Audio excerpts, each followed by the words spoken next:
Всем привет! Рада видеть вас на своем канале. Меня зовут Надя. Это канал о вязании. В этом видео я хочу рассказать вам, как я вязала вот такую простую базовую шапочку бини. И, конечно же, эта шапка связана крючком. У нее классическая макушка. Такая макушка подойдет как для мальчиков, так и для девочек. У меня это взрослый вариант, но вы можете сделать и детскую шапочку с подобной макушкой по подобному описанию.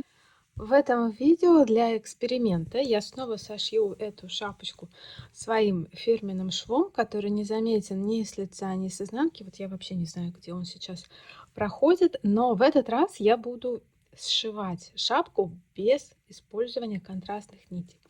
Если вы будете вязать по этому видео, я настоятельно рекомендую все-таки воспользоваться моими советами и сделать набор и закрытие по контрастным нитям. Так сшивать шапку намного проще. Я просто прошла этот этап и делаю это всего лишь для эксперимента. Просто боюсь, что когда вы подойдете к тому моменту, когда надо соединять шапку, вы просто запутаетесь во всяких там вот этих вот перемычках, за которые надо цеплять иголку и ниточку, а так как контрастных ниток не будет и добавить их уже будет невозможно, то придется начинать всю работу сначала. Также подробно, детально, попетельно останавливаться в каждом ряду на каждой петле я не буду именно в этом видео, потому что у меня есть уже целый плейлист, где я связала не одну подобную или похожую шапочку. Он называется «Крючком как спицами», и ссылка на него, конечно, будет внизу. В этом же видео я предоставлю для вас схему вязания одного клина данной шапки. Всего таких клиньев в шапке будет 4. Вязать все клини надо, естественно, одной ниткой, одним полотном, без разрыва нити и без сшивания клиньев отдельно. Схему скринить не надо, схему я опубликую у себя в телеграм-канале, ссылка будет внизу под видео, заходите, подписывайтесь, там она будет в PDF-варианте, который удобно скачивать и удобно распечатывать. Пряжа. У меня вот такая картопл Baby One. Это стопроцентный акрил, но, кстати, очень приятный на ощупь. Вот ее характеристики. И вот метраж на 100 грамм. Мне потребуется чуть больше одного мотка, где-то 1,5 мотка будет достаточно. Вязать эту шапку я буду крючком 4 миллиметра. Основной принцип вязания здесь это укороченные удлиняющиеся ряды. Я уже не раз это показывала. Естественно, ссылка на плейлист с похожими изделиями будет в описании под видео, заглядывайте туда. Итак, набираю для первого ряда основной ниткой и основным крючком цепочку из 80 воздушных петель. Смотрите, обычно я начинаю такое вязание контрастной ниткой. И честно, я вам советую и в этой шапке делать точно так же. Но вот для эксперимента хочу попробовать без контрастных. Петли набраны, и изначально длина моей цепочки получается приблизительно, смотрите, 42-43 сантиметра.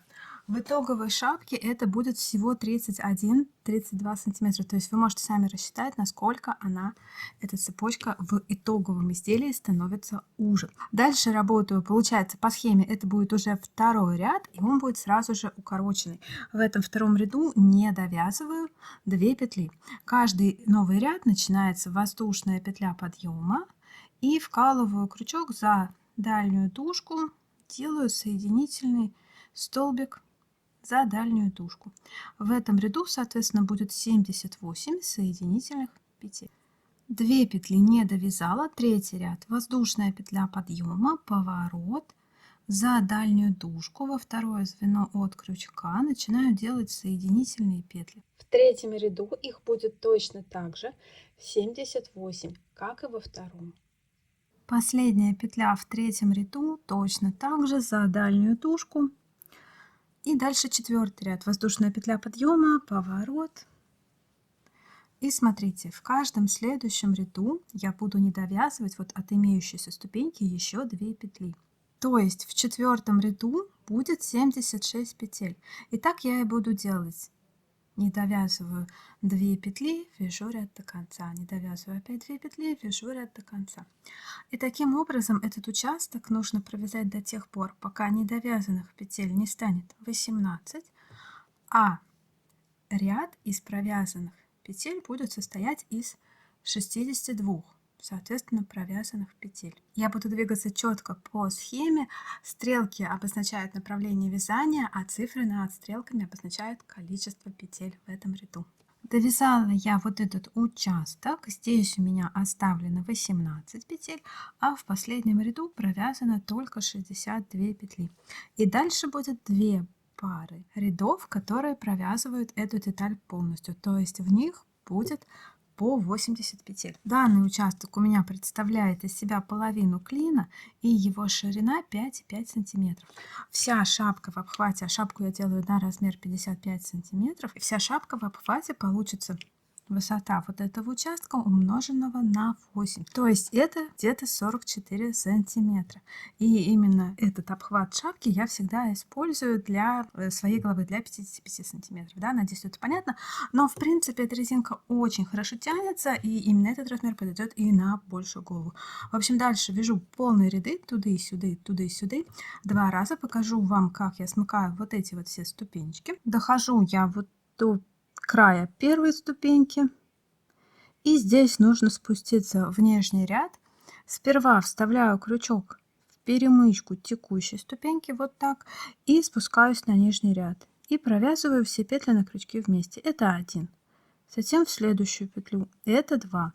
Снова оказываюсь у края следующей ступеньки, снова спускаюсь на нижний ряд, вставляю крючок сперва в перемычку, спускаюсь, раз, и еще 2. Снова вставляю крючок в перемычку, спускаюсь на нижний ряд, раз и 2. И в общем вяжу так, смыкаю все ступеньки до конца этого ряда. Кластер из 2 пар полных рядов закончен, и дальше будет вторая половина клина, она зеркально первой. То есть сначала я вяжу ряд, который не довязывает 18 петель, затем я вяжу ряд, который не довязывает 16 петель, затем вяжу ряд, который не довязывает 14 петель, и так далее, пока я не свяжу ряд, который не довяжет 2 петли. Все согласно схеме. При вязании таких укороченных, удлиняющихся рядов я тоже не забываю, проходя вот эту ступеньку, подхватить перемычку от поворота и прикрепиться к нижнему ряду.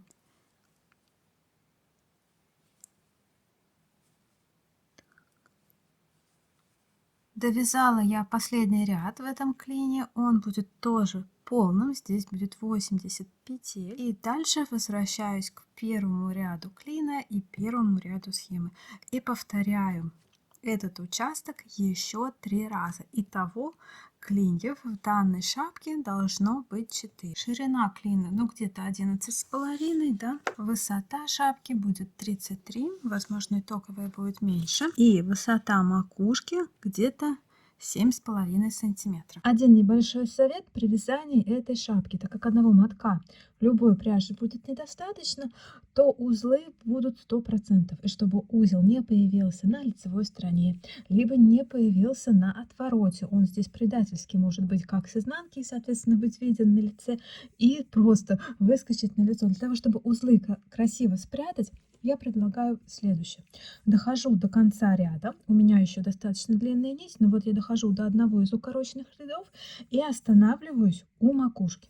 И дальше просто беру и начинаю следующий ряд новой ниткой, несмотря на свой хвостик, да, хоть он длинный, хоть он там метров 5, то все равно, начиная новой ниткой, делаю воздушную петлю подъема новой ниткой, разворачиваюсь и продолжаю вязать следующий ряд уже новой нитью.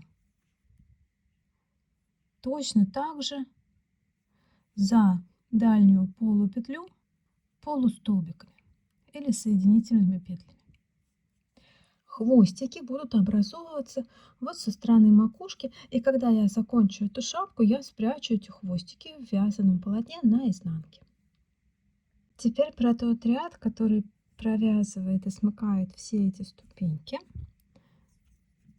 То есть обычно вот в конце ряда остается перемычка, в нее нужно вставить крючок, спуститься на ряд ниже и сделать соединительную петлю. 1 и 2. А вот в том ряду, где сходятся нитки, здесь этой ступенечки нет. Ну, здесь я просто как бы Делаю вид, что она есть. Вот верхнюю ниточку вот так накидываю на крючок и сразу же спускаюсь в нижнюю ступеньку. И продолжаю вязать основной рабочей ниткой. 1,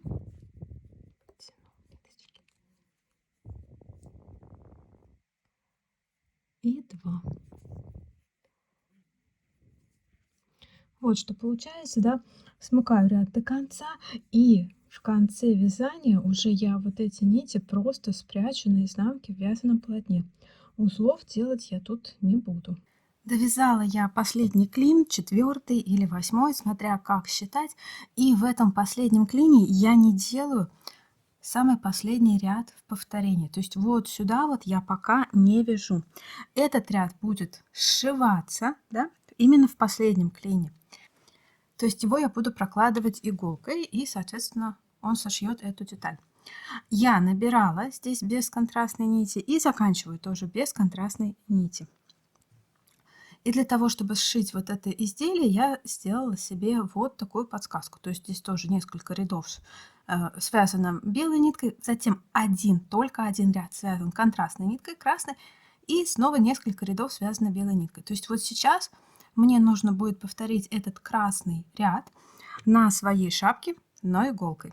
А подсказку я делаю крючком, потому что иголка должна повторить траекторию крючка, и, соответственно, вот она мне будет показывать, как здесь что цепляется. Хвостик оставляю достаточно длинный, здесь 2 метра, мне этого значения вполне хватит. Располагаю шапку вот таким образом, макушка слева, финальная петля в правом верхнем углу, и сшивать я буду предварительно ее контрастной ниткой просто для наглядности. Здесь от основной нити оставила 2 метра, потом я переделаю этот шов на основную нитку. Итак, как он делается, этот шов, если мы работаем без контрастных нитей при наборе петель в самом начале и без контрастных нитей при закрытии петель в самом начале. Беру иголку и вставляю в последнюю петлю. И вытаскиваю. Так. Здесь вот у этого ряда есть вот такие вот пимпочки. Вот смотрите, вот они. Вот остаться должны по той стороне вот эти рисочки. Цепляться мы будем вот за эти пимпочки. Если мы рассмотрим подсказку, то хорошо видно. Рассмотрим. Вот так надо ее держать. Да, вот она цепляется, нитка, за пимпочки. А с той стороны остаются от косички вот эти вот рисочки, да. Всегда держу перед собой вот эту подсказку для того, чтобы сшить. Пимпочки делаю так, вниз, так, вниз, вверх.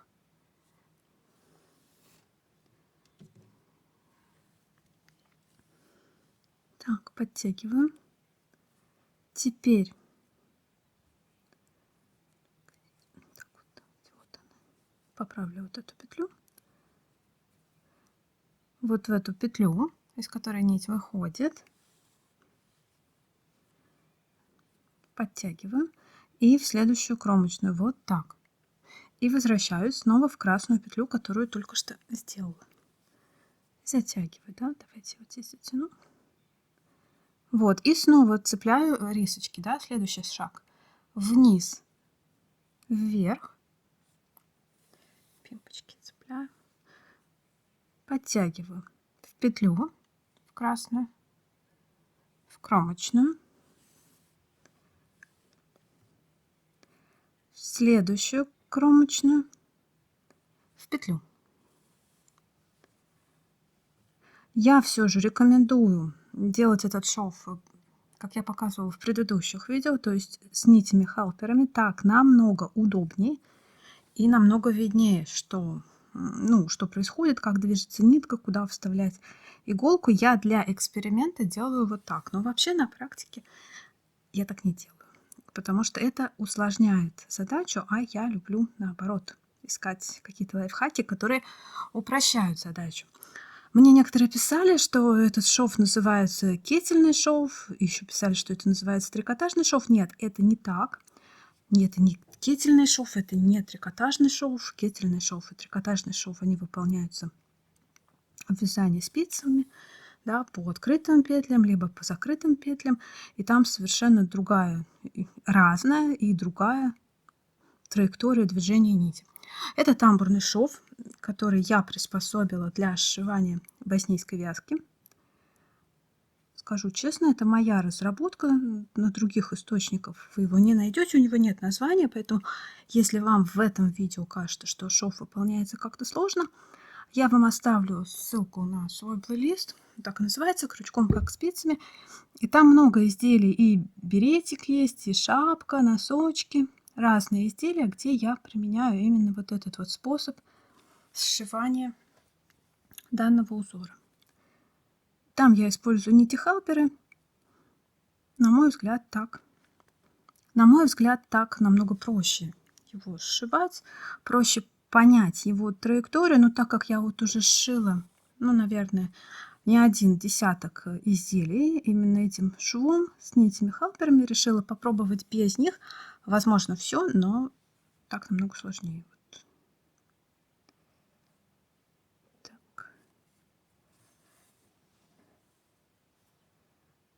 Работаю так до конца ряда, ну точнее я сейчас красную нитку эту за кадром распущу и уже сошью своей основной ниткой белого цвета, чтобы вы могли убедиться в том, что этот шов идеален с лица, идеален с изнанки.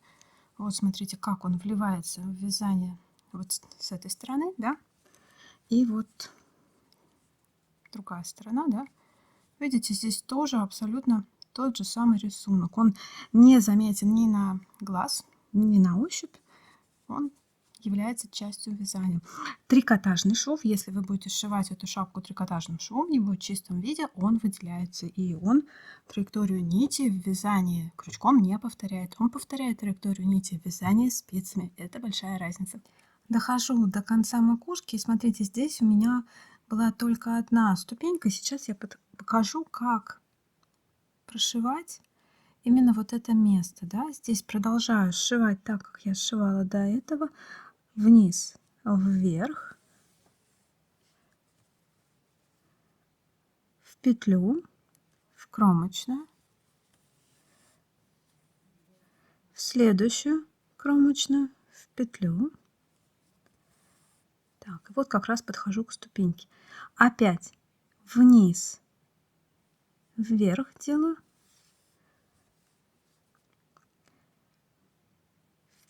петлю, в кромочную, и здесь нужно вывести иголку, смотрите, в нижний ряд. Вот так, вот она, иголка идет. И не забудьте подцепить вот эту перемычку. Вот. Это перемычка от поворота рядов, да? Перемычку цепляю снова в петлю. И здесь опять вниз, вверх, вверх. Так. В кромочную. Ой, в петлю сначала, да? А затем опять в перемычку. И так, давайте сначала в петлю выведу. Так, в петлю вывела. И вот теперь опять. Вот она, перемычка. В перемычку. В кромочную. Подтягиваю. Следующую кромочную, вот остается последняя петля, вывожу. И здесь в петлю. Так. Цепляю последнюю нить, увожу в петлю, в кромочную и подтягиваю. Все, теперь если связать вот эти две ниточки на узел, то вы увидите, что ряд сошелся, да, что здесь остается только перемычка. Вот смотрите, как выглядит этот шов. Так, где он у меня? Уже потеряла. Вот он, да? Вот он идет по по одной стороне. Здесь вот от красных ниток остался пух, не обращайте на него внимания. И вот вторая сторона. Видите, все сшилось очень красиво и очень аккуратно. Дальше стягиваю макушку. Да? Стягиваю макушку уже традиционно, так же, как и во всех остальных изделиях. Сначала свяжу ниточки между собой на узел. Так. А теперь вставляю иголку вот в эти вот перемычки. В каждую, да. Это перемычки, которые образовывались от поворота ряда. Вставляю. Так.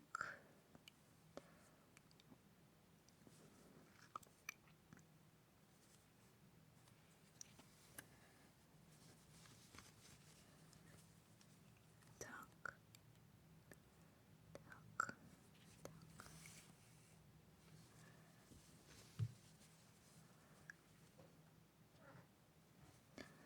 Так.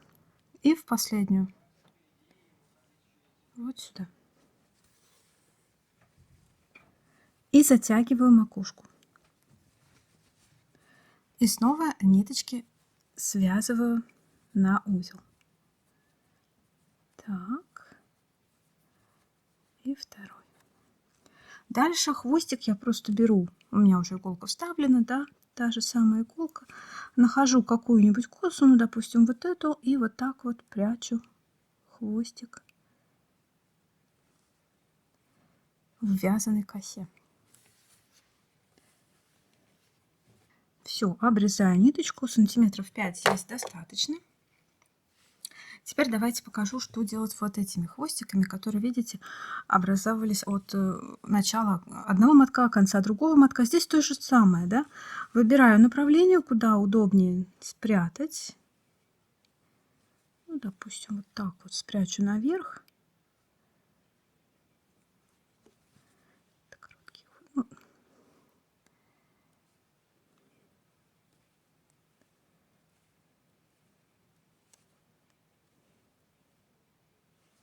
Так. Допустим, беру нитку, вставляю ее в иголку и вытягиваю. Можно ниточку обрезать. Ну, а вторую ниточку спрячу вот так, вдоль вот этой косы. Все, сама шапка на этом готова. Я ее вывернула на лицо. Лицо там, где косички идут вверх. Ну, я так решила, да. Можете взять другую сторону. Вот видите, в изнанке косички идут как бы вниз. Поэтому мы будем придерживаться вот такой вот версии, что лицо там, где косички идут вверх. Можно сделать в ней, естественно, отворот. И вот так вот носить с отворотом. Простая очень бини с классической макушкой. Можно создать как мужскую такую шапку. Допустим, хотите с отворотом, хотите без, как женскую, детскую, да. Здесь вот у меня красным выделяется шов, но здесь нитки просто остались. Это я потом все состираю и уберу. Смотрите, вот оно лицо, вот она изнанка. Нигде никаких выступающих частей нет. И вот такая вот аккуратная макушка. Ширина шапки приблизительно 24, но у меня получился достаточно большой размер, может быть 58, 59, 60, хотя и на мой 55 размер головы эта шапка, в принципе, подходит неплохо. И в высоту, ну, где-то 33. Если размер данной шапочки для вас получается слишком большой, то я предлагаю модифицировать схему следующим образом. В центральной части схемы делаем не 2 пары полных рядов, а только одну пару. Тем самым мы уменьшим на целых 4 пары рядов весь обхват этой шапки. Также и наоборот, если вам кажется, что размер шапочки для вас маленький, то я предлагаю в клине добавить число укороченных рядов, например, вот так. И в принципе вы можете модифицировать эту схему уже по своему усмотрению, как вам нужно. Надеюсь, что вам понравилось это видео. Заранее спасибо за ваши лайки, за то, что смотрите мои видео. Подписывайтесь на канал и пишите комментарии. Спасибо за внимание. Пока-пока.